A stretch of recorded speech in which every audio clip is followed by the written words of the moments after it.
Bueno, Mati, muchas cosas Che, por estas horas, por estos días. ¿Cómo este, viene todo? ¿Cómo estás vos? bueno, yo estoy bien, mi mujer me está reclamando que me conecte con la fiesta.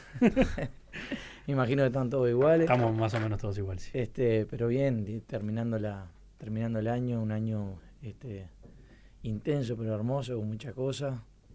Bueno, ustedes sabrán ahora los temas que quedan pendientes, me imagino hablaremos de eso, pero bien, bien, deseando terminar. Quiero, antes de empezar a pelotear un poco los temas que recién estábamos tratando, derecho de televisión, el balance que hace la AUF de lo que ha sido este año y sobre todo el tema de la selección. El otro día viviste un momento muy emotivo, muy especial con ese reconocimiento de los jugadores retirados, Sí. jugadores que han marcado también una época la selección uruguaya. Contar un poco a la gente que por ahí se enteró, pero no está muy al tanto de lo que fue ese día en el centenario. ¿Cómo lo viviste vos y cómo se vivió en general ese momento? Bueno, te agradezco la pregunta porque realmente fue un día de muchas emociones. Fue la tercera edición del evento Distinción que viene haciendo la Mutual, Uruguaya Futbolistas Profesionales. Un evento que nació para premiar la carrera del futbolista, no así los logros deportivos, si son goleador, si sale en equipo de la semana, los logros que dependen de la de lo que haces en el año, sino también del logro de poder ser futbolista profesional durante más de 10 años, que parece algo sencillo, pero es muy difícil poder tener una continuidad en el tiempo, no solamente en Uruguay, sino en otros países, porque muchos de los que estuvieron aquel día también han jugado en otros países. Y fue una noche llena de emoción, de caricias al alma, de reencuentro. Personalmente me reencontré con un montón que jugué juntos y jugué en contra. Y sobre todo había un montón de muchachos, compañeros, colegas que fueron compañeros también de la creación del Más Unidos que Nunca. Que fue simbólico porque estamos llegando al final de algo que empezamos hace muchísimos años y que no nos imaginábamos que tuviera este desenlace. Yo personalmente no me imaginaba que yo iba a estar donde estoy, iba a estar desde el lado de adentro. Arrancamos diciendo, nos gustaría tener voz y voto, y fíjate hoy la posición política que tienen los jugadores dentro de la estructura, y reencontrarnos con ellos, darnos un abrazo y decirnos, bueno, misión cumplida, aquello que anhelamos tanto, poder conseguir hoy está más cerca, y eso fue la verdad que es muy lindo, y fue algo que lo guardás en la retina. Y bueno, y lógicamente a mí representando la asociación me tocó entregarle una distinción de leyendas a los Diego, a Lugano, Forlán y Godín, personas que se han convertido en amigos también durante todo este recorrido, por diferentes circunstancias, que han hecho mucho dentro y fuera de la cancha. No, adentro no voy a explicarlo yo, Claro. pero afuera han sido personas que marcaron una línea.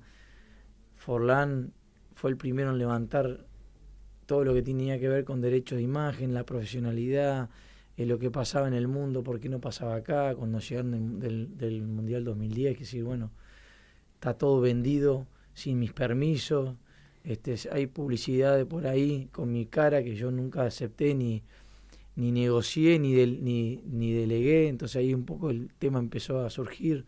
Bueno, Lugano como capitán de aquella generación que arrancó con todos estos temas con la AUF y con la propia tenedora de derecho en aquel momento, y que fue parte, ha sido parte y es parte del Más Unidos que Nunca, y Diego Godín, capitán de la selección en todos estos últimos años, Continuó también con la línea. continuó con la línea y fue también parte del Más Unidos que Nunca. Entonces fue muy emotivo lo que vivimos el otro día. Eh, te lo digo ahora al aire porque el otro día fue algo que a mí me llamó la atención, pero me gustó, me llamó la atención para bien, de que cuando se procedía a hacer el reconocimiento en parejas a los jugadores por estos más de 10 años cada uno en el profesionalismo, se llamaba por ahí a jugadores que son más conocidos que otros, otros que capaz tuvieron una carrera más trascendente que otros, como que eran todos iguales. Y Sí, evidentemente eso también marca cierto rol de importancia para aquel jugador que capaz que por ahí no tuvo la carrera, no sé, que tuvo el Flaco Lamas de salir al exterior, de andar fuera del país triunfando. capaz que un jugador que tuvo mayor tiempo en el ascenso, en primera división, que tuvo una posibilidad mínima de salir al exterior, pero que también recibió ese reconocimiento. Sí, bueno, eso es lo que te decía, es el premio a la continuidad, el premio al esfuerzo, el premio a poder ser jugador profesional durante muchos años en nuestro fútbol, que ahí en ese evento éramos todos iguales, más allá de los... A mí ya me tocó en la primera edición, pero más allá de los lugares y la importancia que hayan tenido los equipos, era, fui jugador profesional por más de 10 años, con todas las dificultades que eso llevaba antes, porque no nos olvidemos que si Dios quiere ser futbolista profesional en esta época y de acá para adelante, puede tener otra connotación, mejores infraestructura, menor problemas de cobro, pero ser futbolista profesional del 2000 hasta esta parte, en Uruguay sí que fue difícil, porque atrasos salariales muchísimo, de todo punto de vista, en todos los clubes. Y la infraestructura, ustedes la han visto, tenemos estadios hoy que son los mismos hace 40 años.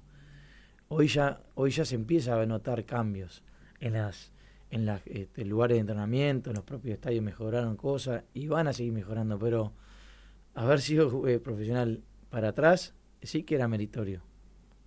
Vamos a hacer una pausa, nos Dale. acomodamos un poquito y ya seguimos con Matías Pérez disfrutando de esta charla que evidentemente vamos a profundizar porque no te vas a salvar, te vamos a preguntar derecho de televisión, actualidad. Tengo reunión a las 3, no sé. Y terminamos a las 3 de la tarde, así que no hay problema. Evidentemente todo Pará. ¿Qué? Reunión con los compañeros. No, tengo un amigo que le tengo prometida una entrevista, Agustín Lucas. Sí, bien, claro. Pobre que hace rato que venimos coordinando, que bueno, Agustín fue uno de los... Entonces, yo pensé cuando dijiste reunión, digo, primero Agustín y después tengo reunión. Bueno, muy bien. Hacemos una pausa y después de la misma, ya ahí sí ponemos primera y arrancamos a tocar todos los temas de actualidad, sobre todo con Matías Pérez. Arrancamos con este tema que evidentemente de acá hasta, te diría, el martes me parece va a ser un tema de análisis, de expectativa, de conocer los ganadores por la licitación por los derechos de televisión. Hace un raconto lo más resumido que puedas dentro de lo que ha sido todo este tiempo, de cómo vivieron ustedes como Asociación Uruguaya de Fútbol este proceso para llegar al lugar donde ustedes querían llegar, que era abrir una licitación, que fuera y que se generara sobre todo mayor ingreso para el fútbol uruguayo, que haya más dinero, que haya otro tipo de reparto en los clubes. ¿Cómo lo vivieron el proceso y cómo están viviéndolo al día de hoy? Que es tema pesado, ¿no? Bueno, nosotros con Nacho entramos, yo y Nacho, porque hay muchos que han cambiado en el medio, bueno, y Andrea y el resto de los compañeros. Con Andrea repetimos el ejecutivo. Desde el año 19 que mapeamos que este era el tema central de la conducción del ejecutivo, pero que estaba muy lejos el poder llegar hasta ese momento, ¿no? Siempre supimos que llegar al final del contrato nos iba a posicionar en un lugar de fuerza para primero pasar la etapa de negociación directa y después obviamente llegar a una licitación. En el medio del 19 hasta junio del 25 tuvimos que hacer un gran esfuerzo para sostener la estructura de la no extensión de contratos anticipados, que era lo que venía pasando durante toda la vida, durante todo este periodo que hemos vivido de televisión. Siempre se extendió antes porque no daba, porque se necesitaba un poquito más, porque los clubes precisaban dinero y el entonces ecosistema iba cinchando a que eso pasara, pero siempre las extensiones eran por muchos años y por poco aumento.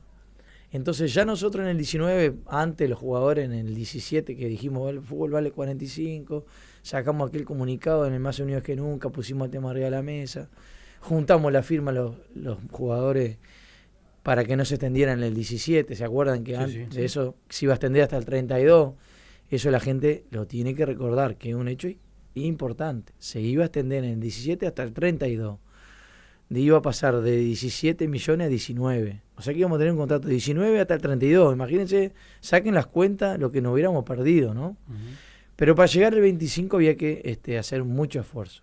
los clubes, los jugadores, todo el ecosistema, porque los clubes no tenían aumento, no podían pagar salario, los jugadores tenían que esperar los atrasos y todo lo que hablamos en el bloque anterior, los técnicos, la infraestructura donde trabajan ustedes tenían un retraso, iban a seguir teniendo retraso, y en el medio tuvimos que generar un montón de acciones para poder sostener esto.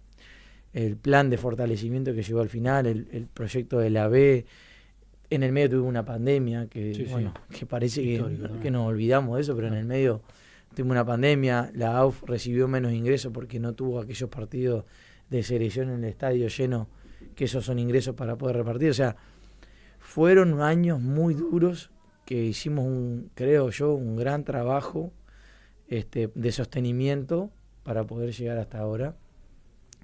Por eso también la asociación está extremadamente estresada a nivel financiero, porque todo lo que ingresó lo pusimos en el sistema de fútbol profesional para esto. Hoy, gracias a Dios, el tiempo nos da la razón, pero ahora empiezan dos procesos: ordenar el fútbol profesional y sanear la AUF con el estrés que generó todo eso. Después de eso, ¿estoy diciendo rápido o voy bien? No, está bien. Después de eso, bueno, vino la negociación con Tenfield, que así lo marcaba el contrato, donde fueron negociaciones muy pesadas, muy duras. Lógicamente, cada uno de las dos partes defendiendo lo suyo. La empresa de Casal queriendo pagar lo mínimo posible para quedarse con un producto y poder revenderlo, que es natural. Obviamente que nosotros en esa situación fueron momentos pesados, porque había muchos clubes, algunos históricos y otros muy grandes, como en el caso de Peñarol, que presionaron para que nosotros cediéramos a ese contrato, 25 más 5. Imagínense la diferencia que hay con lo que tenemos hoy arriba de la mesa.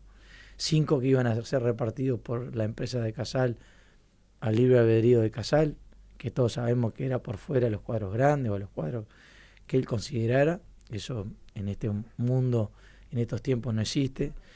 Por suerte pudimos sostener la negociación y pusimos otro número arriba de la mesa que la empresa no pudo llegar.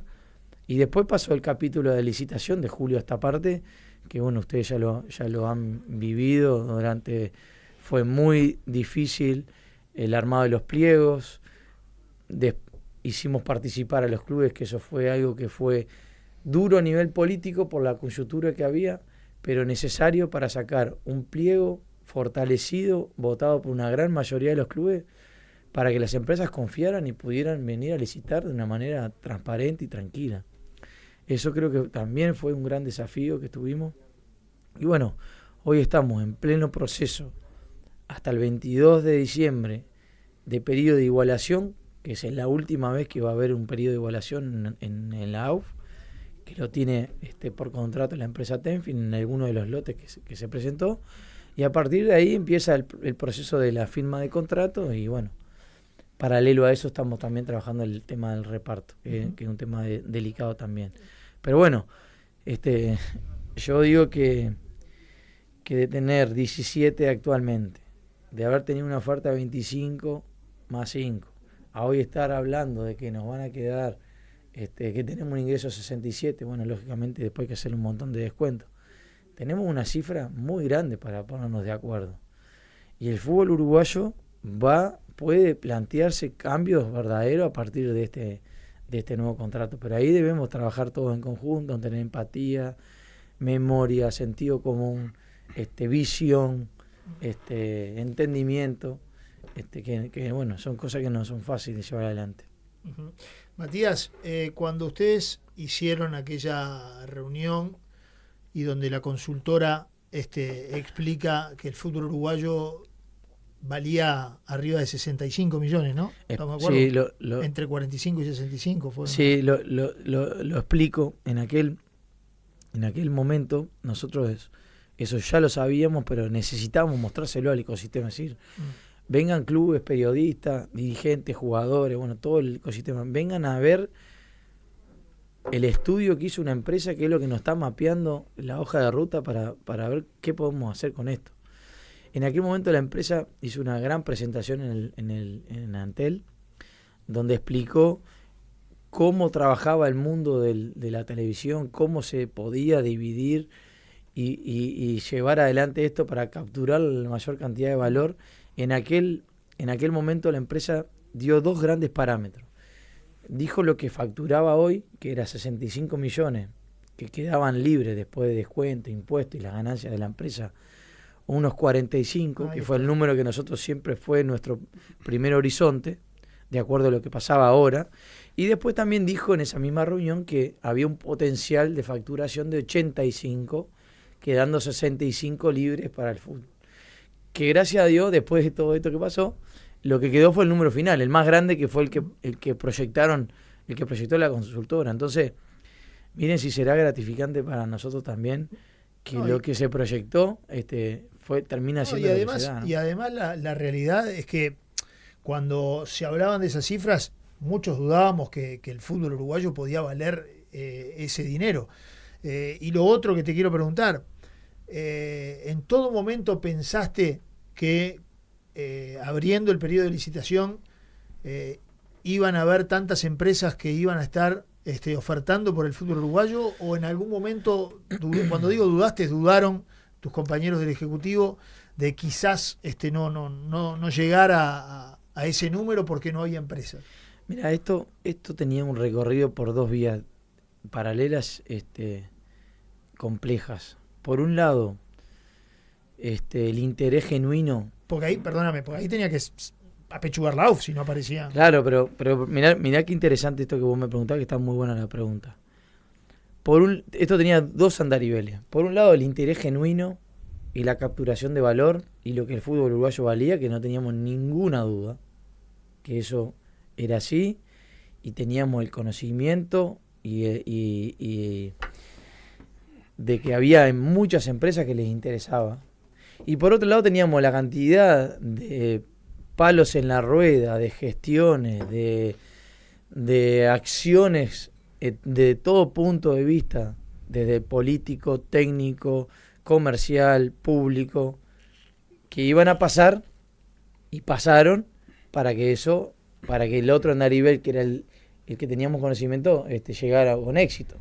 En el medio de ese camino, entre lo que sabíamos que podía pasar y también que sabíamos que íbamos a tener un montón de gente que iba a poner palo en la rueda, hasta gente que el resultado de esto era para ellos, y ahí te voy a las denuncias penales, a las denuncias en BPS, a los manejos turbios por abajo de la mesa de un montón de gente que fue amenazas, un montón de cosas que en algún momento, ya pasado el tiempo, vamos a poder profundizar. ¿Pensaste que iba a pasar todo eso en serio?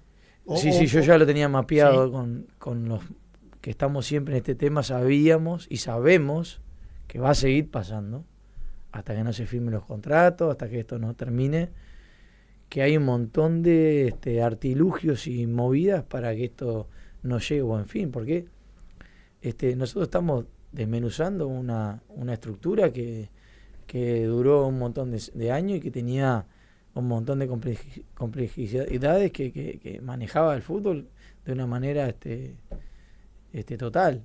Y eso nosotros lo entendemos, que el fútbol lo tiene que manejar el fútbol.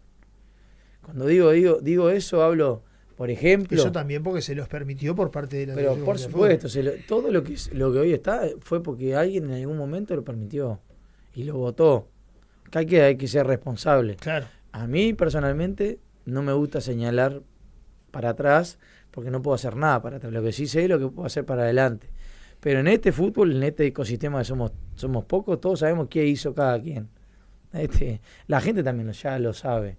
Sabe quién levantó la bandera el día 1 y que la mantuvo levantada, sabe quién la levantaba, la bajaba, sabe quién la quería levantar y no lo dejaban. Todos sabemos todo en este país. Pero bueno, esa es un poco la explicación. O sea, estábamos confiados que era así, pero sabíamos que íbamos a tener un montón de dificultades en el medio, ¿no? Que son las que pasaron. Una de esas dificultades fue, vos al pasarlo lo mencionaste, y yo recuerdo hacerte una nota en la radio en 100% Deporte cuando se confirma lo de la denuncia de diferentes clubes hacia el comité ejecutivo anterior y parte de integrantes de una denuncia penal, que en ese momento a vos te dolió mucho, Sí, te sí. afectó mucho por un tema sobre todo, más que por vos, por tu familia, según lo que expresabas. Ya hace poco más de un mes creo que fue que se conoció que la justicia archivó el caso, que la denuncia queda tirada por la borda. ¿Cómo lo visualizaste en ese momento cuando la justicia se despidió con respecto al tema? Y bueno, en definitiva se termina generando eso que ustedes estaban convencidos, pero hasta que la justicia no dijera lo contrario, los tenía ahí medio incómodos. Y bueno, y sí, a mí me dolió, me molestó, me frustró muchísimo. Este, y fueron las cosas que también me han hecho crecer como persona y también como hoy dirigente de fútbol. El saber que aunque vos estés peleando por los propios clubes, los mismos clubes son los que te traicionan, o presidentes de clubes te traicionan y te hacen vivir un momento espantoso, sin tener en consecuencia lo que uno pueda vivir familiarmente, en qué momento de su vida está, no le importó nada. Con tal de hacerle el favor a un tercero, hicieron una denuncia penal que no tenía ni pie ni cabeza, que siempre estuvimos tranquilos, pero cuando esto entra a un ámbito fuera del fútbol, y que hoy todos sabemos el poder que tiene y que ha tenido y que tuvo el señor Casal durante todo este tiempo en Uruguay, uno estaba con cierto resquemor y nervioso hasta que esto saliera. Cuando esto sale, obviamente que estaba en manos de la justicia, nosotros elegimos creer y el tiempo nos dio la razón. Sabíamos que el juez que tenía el caso era una persona muy seria y muy respetada en el país, y eso también nos daba ciertas garantías, pero el mal momento nos lo hicieron pasar durante un año. Y aparte Momento, nosotros sabemos los detalles de cómo se llegaron, claro. Sabemos y tenemos conocimiento de cómo llegaron, cómo se consiguieron las firmas de esa denuncia. Gente que no tiene ni idea de qué estaba firmando, pero le dijeron, venga, firme acá, señor. ¿En algún momento durante el lapso de este año se te pasó por la cabeza decir, ya está, no puedo seguir viendo a mi familia sufrir por este tema, no puedo estar yo angustiado por esta situación, creo que no lo merezco, doy un paso al costado, gracias por todo, Nacho, pero no sigo? Sí, me pasó un poquito antes de terminar la licitación. Le dije a mi esposa, amo lo que hago, estoy súper feliz con la asociación, con todos los logros, pero no aguanto más esto, no lo aguanto, me tiene mal, prefiero dedicarme a cualquier cosa. Yo no nací en la AUF, fui futbolista y me voy a reinventar en el lugar que esté, pero fueron 2 o 3 semanas que tuve muchas ganas de... Bueno, ahí Nacho me sostuvo, también algún amigo más, la Tota, alguno más que por ahí me decía, no podés dejar ahora, estamos llegando al final, es un gran logro, vos has sido parte, estás adentro de la estructura, o sea, no...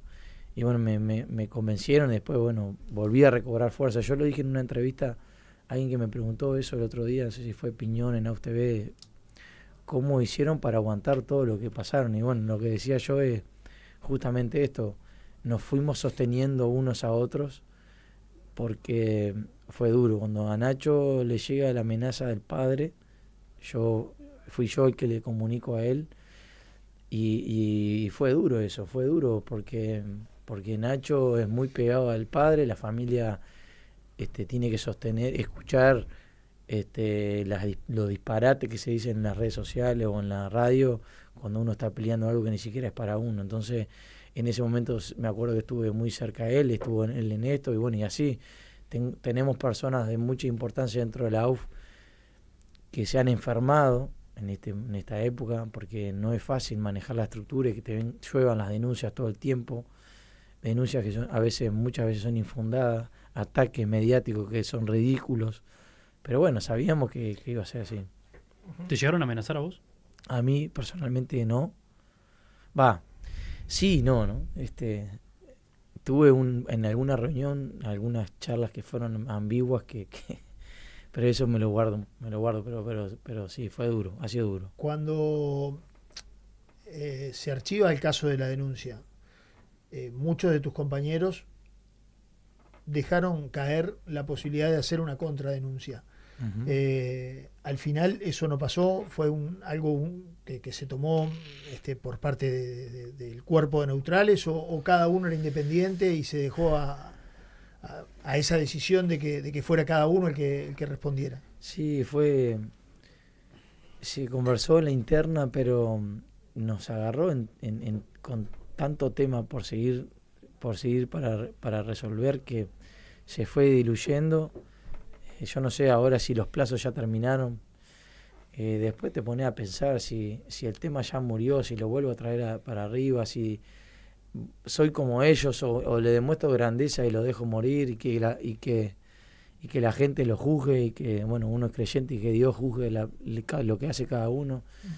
Al final se fue diluyendo solito, pero no sé. Bueno, una de las que fue muy dura con este tema fue la contadora Lanfranco. Sí. Acá nosotros le hicimos una nota a Andrea en la radio y dijo que la pasó mal con temas de presión, que de hecho nos confesó que estaba haciendo la nota con un aparato de presión conectado, porque evidentemente había sido muy duro y decía, gratis no se la van a llevar. Sí, Andrea y Victoria y Ariel Recoba, Victoria Díaz, la directora ejecutiva, y Ariel Recoba y todo el equipo de contaduría pararon de pecho la denuncia penal que nos hicieron, porque uno está en el ámbito político, obviamente da la cara, son referentes, pero técnicamente Andrea, Victoria y Ariel laburaron horas y horas y horas y horas para darle a la fiscalía la documentación, para demostrar cada pedido que hacía la fiscalía.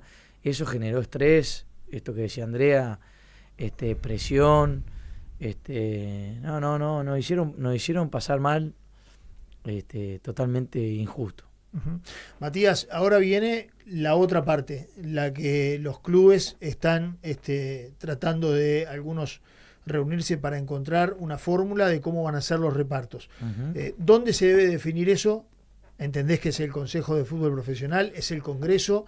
¿Y cómo tiene que ser el reparto?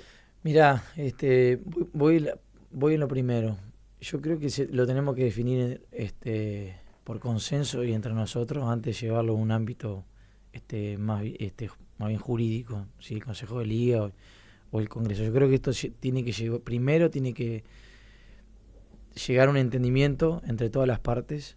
Nos debemos llegar a un entendimiento por todo lo que hemos pasado, para no entrar en esa discusión jurídica si es en un lugar o en otro. Esa es mi visión. Nosotros, el Comité Ejecutivo, entiendo que somos los representativos de todos los sectores, para poder de alguna forma darle un cierre o el liderazgo final de este tema. Eso es la primera parte de tu pregunta. La segunda, ¿cómo debe ser? Y bueno, yo creo que ahí tenemos que tener la madurez y la inteligencia y la empatía para poder llegar a números que todos estemos felices, no que haya un grupo de ganadores y otro de perdedores. ¿Por qué? Porque hay muchas variables a tener en cuenta. Primero, cómo se reparte hoy, cuáles son los números que hay hoy, cuántas veces más gana un cuadro grande de un cuadro de la A, cuántas veces más gana un cuadro de la A que el de la B, qué valor tiene el de la B, por cuánto se multiplicaría el ingreso de la B, por cuánto el de la A, por cuánto los grandes, por qué los grandes llevan más, qué dice el mercado. Hay un montón de variables que hay que tener en cuenta para poder definir el reparto, pero creo que tenemos que llegar a un acuerdo donde todos seamos felices. No puede ser que con el número que tenemos para repartir, el 31 de diciembre, cuando estemos brindando, estemos unos contentos y otros tristes. No puede pasar. ¿Cuándo tiene que resolverse eso?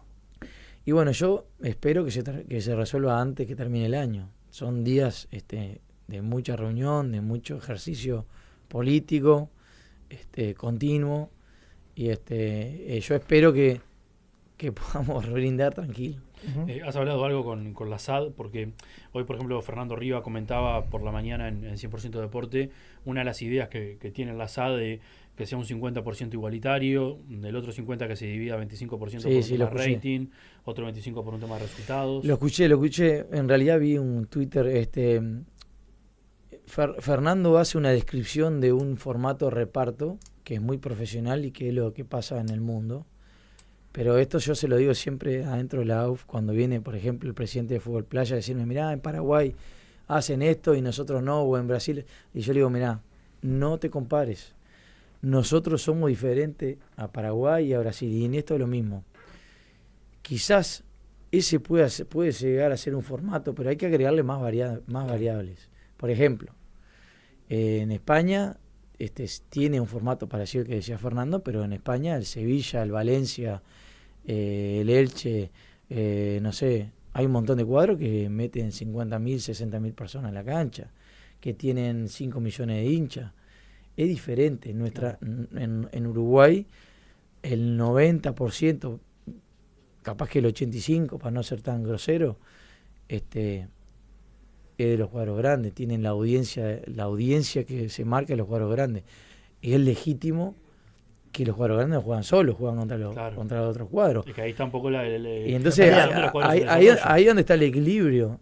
Por eso te digo que hay que meter un montón de variables para llegar a algo que estemos todos felices, porque no es ni yo todo y a ellos nada, ni yo me agarro la del león y a ellos le reparto la migaja. No, hay que llegar a un equilibrio, pero hay que contemplar todas las variables. Lo que pasa todo el tiempo en Uruguay. Yo sé que, por ejemplo, los cuadros menores, que son los que más necesitan, estoy totalmente de acuerdo, tienen en su presupuesto los partidos que juegan contra los cuadros grandes de local. Claro. Entonces, también sé que muchos cuadros menores venden jugadores a los cuadros grandes. Hay un montón de cosas que hay que poner. El famoso tema de la venta de localía. Y bueno, está todo eso. Claro. Por eso yo soy muy optimista de que lleguemos a un número que nos deje a todos felices. Fíjense que hoy un cuadro de la A está recibiendo $530.000, ¿no? Y un cuadro de la B está recibiendo 130. Peñarol y Nacional 3,5 millones. Es exponencial lo que van a crecer. Sí. En definitiva, eso te termina tirando abajo el nivel de la liga también. Pero por supuesto, no puedes pretender salir a ser competitivo afuera cuando el nivel de la liga abajo por el tema de recursos. Entonces, yo creo que tenemos muchas variables para llegar a un número que todos estemos de acuerdo. Yo hoy obviamente no puedo ponerme a poner cifras de reparto porque no me corresponde, y menos en este ámbito. Es algo que se está hablando en la interna, pero sí aspiro al entendimiento, como lo hemos logrado en este último tiempo. Pero son horas complejas, cada club defiende sus propios intereses y es legítimo, así como lo defienden los grandes, lo defienden los más pequeños. Para mí el salto más grande lo va a dar la B, que es el más relegado. Eso está muy bueno. Nos va a dar a todos un futuro mucho mejor. ¿De dónde salen los dineros para los grupos de interés, fundamentalmente para los jugadores, en este nuevo contrato? ¿Qué porcentaje quieren los jugadores? Bueno, ¿de dónde sale? Del propio contrato, porque se está vendiendo derechos de imagen. Eso es importante que se sepa. Cuando uno recauda 67 es porque vende algo. Vende los 90 minutos, que ahí hay una discusión jurídica si están incluidos o no dentro de los contratos.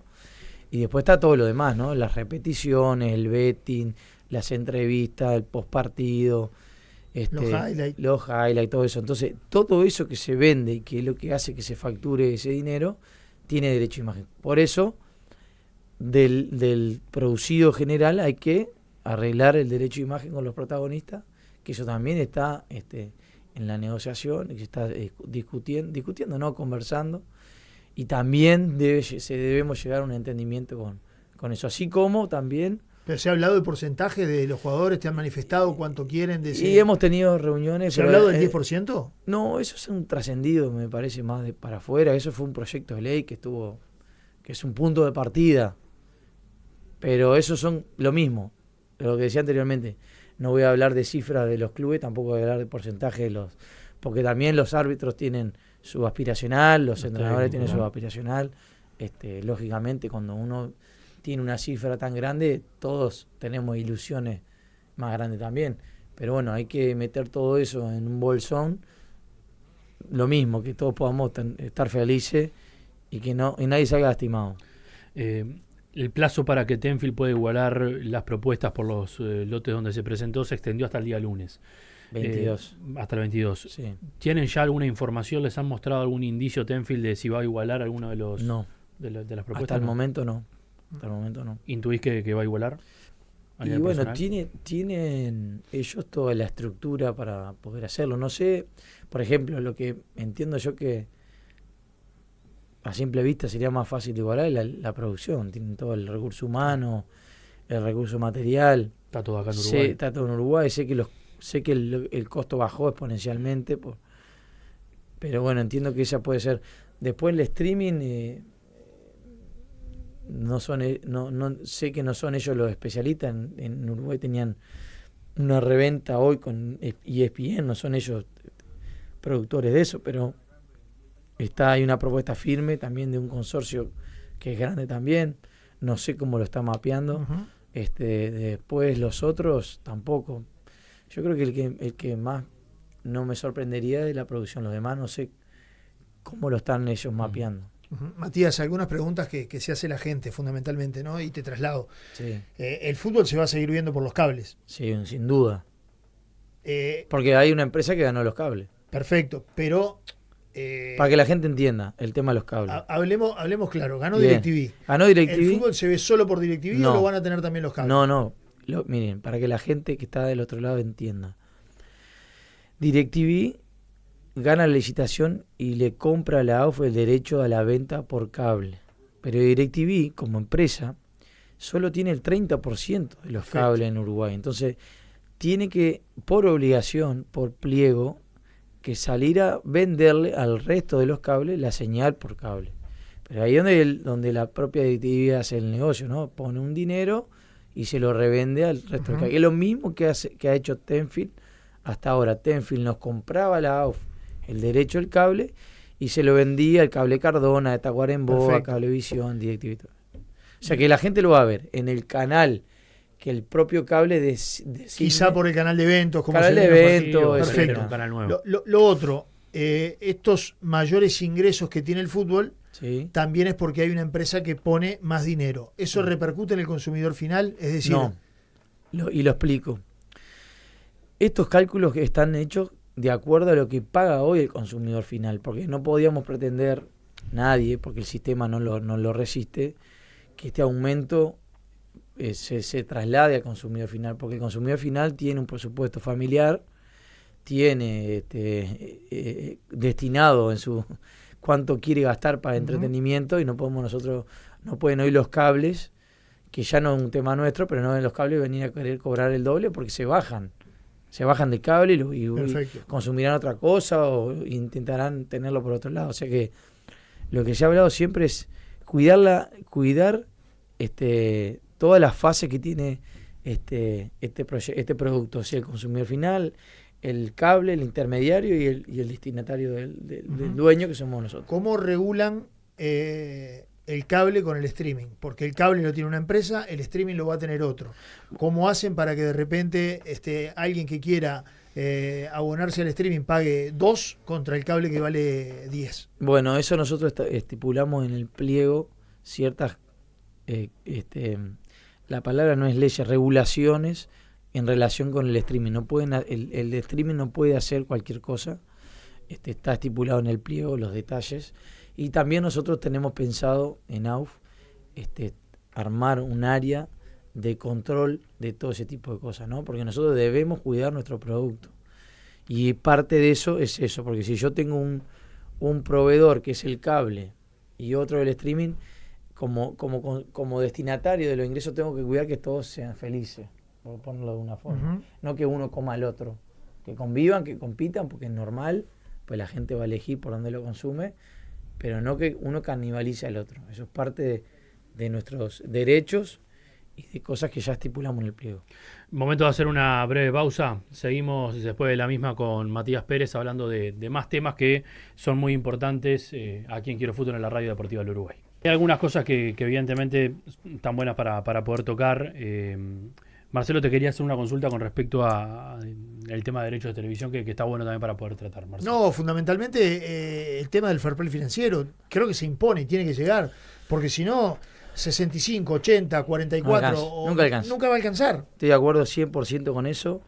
No es nuevo, porque hace rato que lo venimos diciendo. De hecho, cuando se vota el estatuto del jugador, el nuevo estatuto del jugador en aquel momento, ya en ese momento se introdujo el tema en el Congreso de la AUF. Y como bien decía Marcelo, es fundamental y prioridad tener un fair play financiero. ¿Por qué? Porque pasa algo que nos pasa a todos. La pasión le gana a la razón.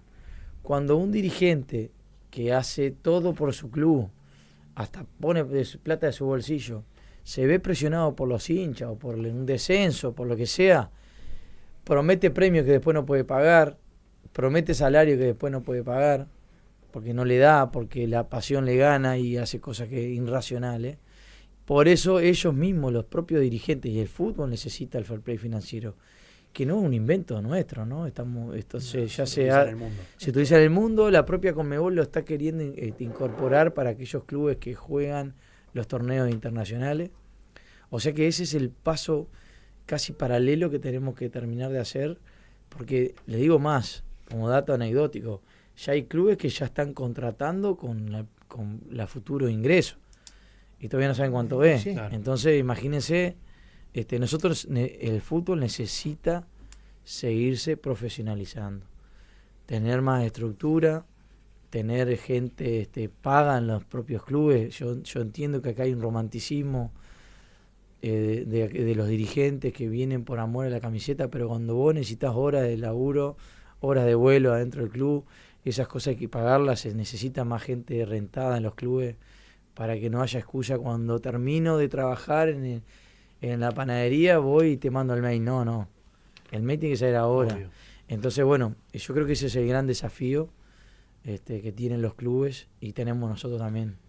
Quiero ir a la selección, porque evidentemente han sido días, semanas, meses, estos últimos, Sí. De mucha reunión, de mucho tema, de reuniones tuyas con jugadores, con entrenador, con Giordano. ¿Te sorprendió todo el ruido que se generó a partir de lo que fue? Parece injusto decirlo, pero la derrota con Estados Unidos como que viene siendo también un cúmulo de cosas que termina explotando con esa derrota con Estados Unidos. ¿Pero te sorprendió cómo se magnificó el tema?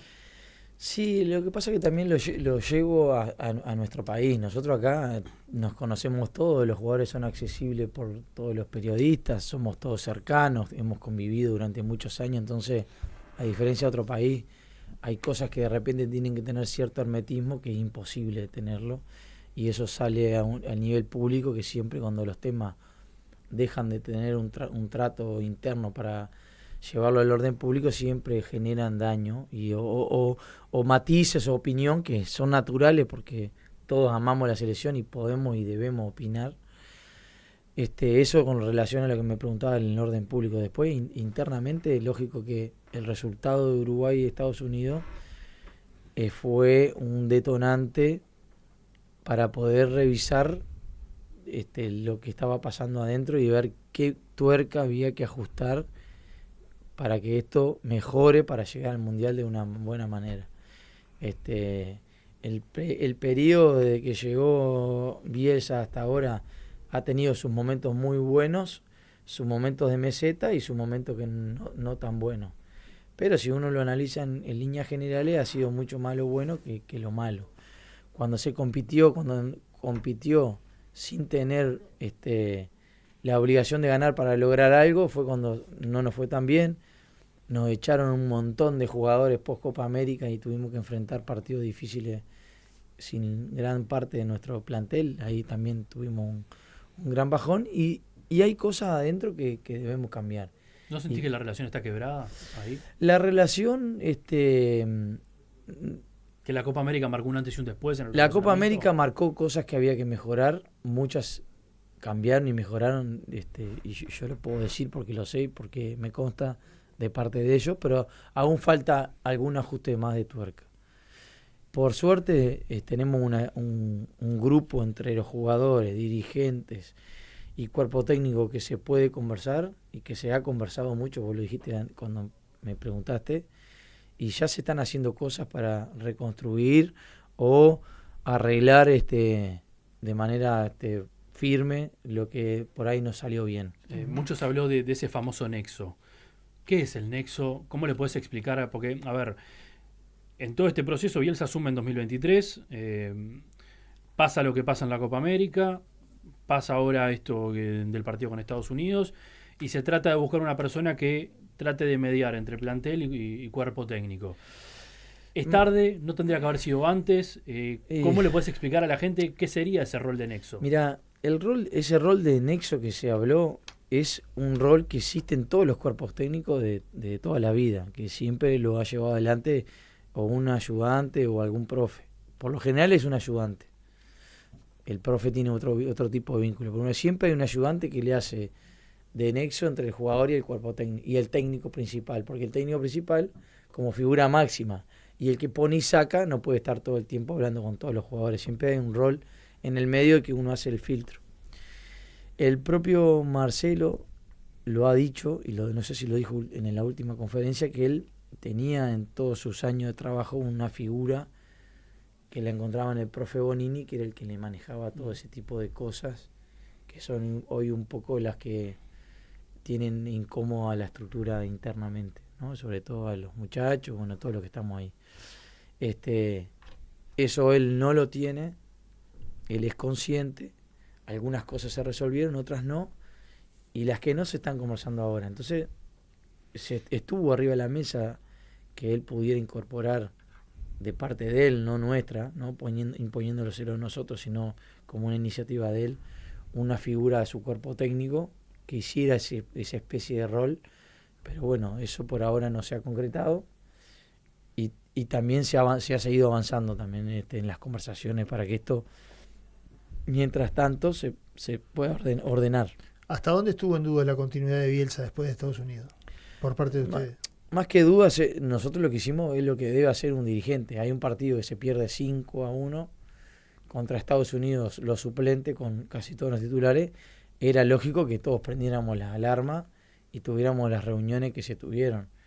Y cuando pasan estas cosas y hay trascendido, uno como dirigente se empieza a cuestionar.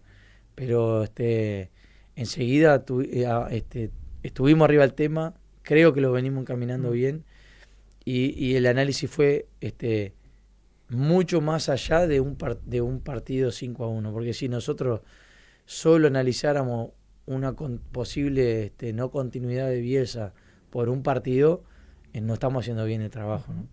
¿Es cierto que el entrenador dijo que no era un tema de plata?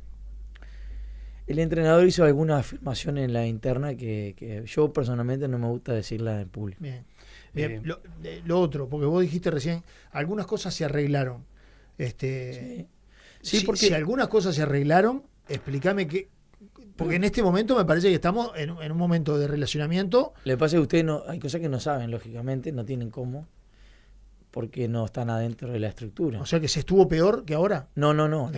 Cuando hay algunas cosas. En cuanto al vos me decís después de Copa América. Decís, claro, porque vos decís, algunas cosas se arreglaron. Claro, porque, por ejemplo, hay cosas que son de logística, que son de timing, claro, que no tienen mucho que ver solamente con el entrenador, sino que son formatos que existían antes, que se cambiaron y que en un momento se dijo, mirá, nos gustaría que esto siga como antes. Que el entrenador pensó que hacerlo de esa forma era mejor, pero que terminó entendiendo que la necesidad era otra y se cambió. Y hay otras que todavía faltan, que son más de relacionamiento, de estilos de formatos de convivencia y un montón de cosas que se han ido conversando en la interna. Y a donde yo apuntaba, que había agarrado mal la pregunta, es que a partir del hecho del partido y todas esas conversaciones, hubieron un montón de encuentros que fueron súper buenos y constructivos con el entrenador, de parte de todo el ejecutivo, con el director de selecciones, con los jugadores también.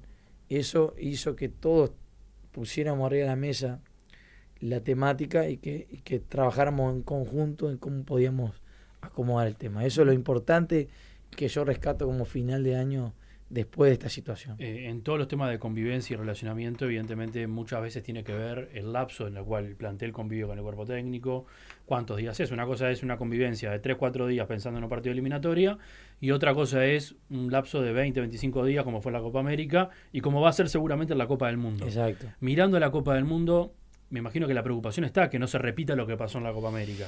¿Cómo se corrige eso? Sí. Viendo justamente que evidentemente acá todos, desde Bielsa a el último de los utileros, tiene que poner por encima la camiseta de Uruguay antes que todo esto. Exactamente. Yo creo que eso es lo que ha predominado en las reuniones. Uruguay y la selección está por arriba de todas las personas, de cualquier lugar que esté, y eso es lo más importante.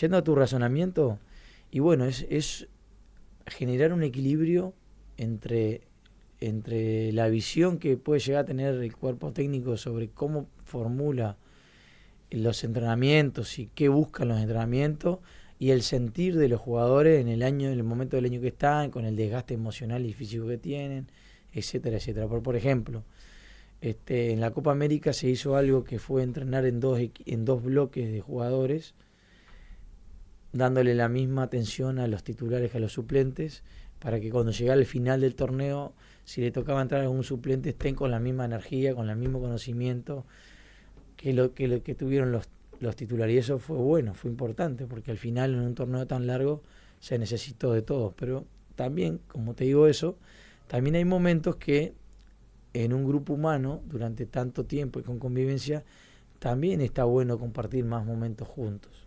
Entonces ahí está la dicotomía entre cómo equilibrar esas dos variables que tiene. O sea, por un lado expresamente técnico y táctico, que está bueno, y por otro lado está lo humano y lo mental, que también está bueno. Entonces ahí está el desafío, eso como una de las tantas cosas que están arriba de la mesa. ¿Fernando Muslera puede volver a la selección? Y bueno, están buscando por estas horas tratar de... Primero eso no lo... Es más del entrenador, evidentemente, claro, pero... es netamente el entrenador. Si vamos a lo que quiere Bielsa lo quiso siempre a Fernando. Es una realidad. Lo que yo puedo decir de este humilde lugar es que Fernando siempre fue del paladar de Marcelo. Él en su momento tomó la decisión de mirarlo un poco más de lejos a la selección. Lógicamente que al venirse más cerca de Uruguay y a estar más en contacto, venir seguido a Montevideo o a Punta del Este como con la familia, y el haber tenido esa gran campeonato en Argentina, haber sido campeón, obviamente que en la selección siempre se quiere a los mejores, pero ahí es una decisión muy particular entre lo que el entrenador vea de él como futbolista, y si él lógicamente entiende que está abierto a poder venir, que ya no pasa por nosotros. No sé si llegaste directamente a hablar con Suárez o indirectamente, pero ¿entendiste por qué hizo esas declaraciones en el momento en el que las hizo estando fuera de la selección? ¿Y si les hizo daño al Ejecutivo y a la selección? Bueno, Luis es una persona muy especial y muy querida por todos nosotros. Creo que el aporte que hizo él antes de la Copa América no lo voy a describir yo, todo el mundo lo sabe. En la Copa América, siendo una estrella como él, es una leyenda. Haber tenido que jugar muy pocos minutos y al final entrar y hacer el gol del tercer puesto fue muy importante. Fue muy importante en el vestuario y en los entrenamientos. Esto no solamente lo siento yo, sino también lo dice y lo siente Bielsa, porque lo ha dicho públicamente. Después, Luis, con su personalidad, dijo un montón de cosas que fueron muchas de ellas las que pasaron. Por ahí pueden haber algún matiz del tenor o las percepciones o cómo él las describió, pero lo que dijo fueron cosas que pasaron y los propios compañeros la dijeron. Después podemos interpretar si fue el momento, si no él mismo después dio declaraciones y aclaró eso. Yo no me gusta opinar. Está bien, mucho pero de eso, entonces, ¿no? Matías, si muchas de esas cosas que él dijo fueron y pasaron, ¿no hubo que poner manos a la obra ustedes, el Ejecutivo, antes? Y pasó, y lo hicimos. Tuvimos reuniones. Pasa que no se supieron y se arreglaron cosas, pero no alcanzó. Eso pasa. ¿Y va a alcanzar de acá al Mundial? Y espero que sí. Todos esperamos que sí. Yo creo que hay a diferencia de aquel momento, hoy hay otra circunstancia, otro desafío muy cercano en el tiempo que nos hace a todos responsables de poder arreglarlo. Todos queremos arreglarlo, eso es lo importante. No hay una posición de fuerza que no esté en pos del arreglo. No sé si me explico lo que quiero decir. Mati, sé que tenés otro compromiso y la última consulta que te quiero hacer. A ver, en estos últimos días ha generado mucha preocupación el tema de Ronald Araujo. Vos sos una persona que está muy cerca de los jugadores de la selección, que tratás de estar pendiente de cómo están ellos.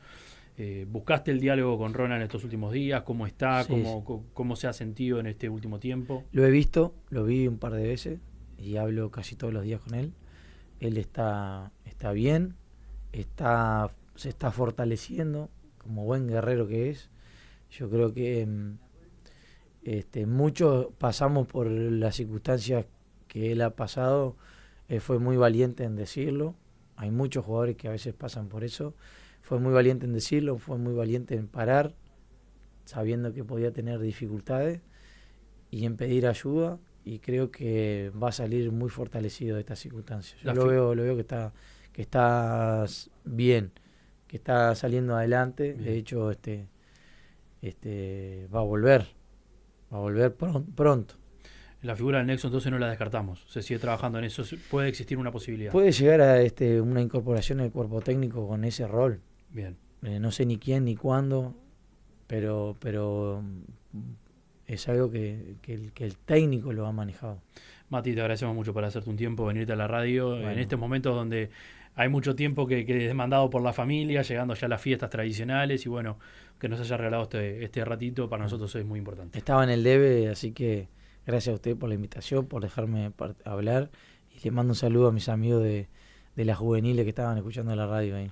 Un abrazo. Ahí estaba justamente Matías Pérez con nosotros.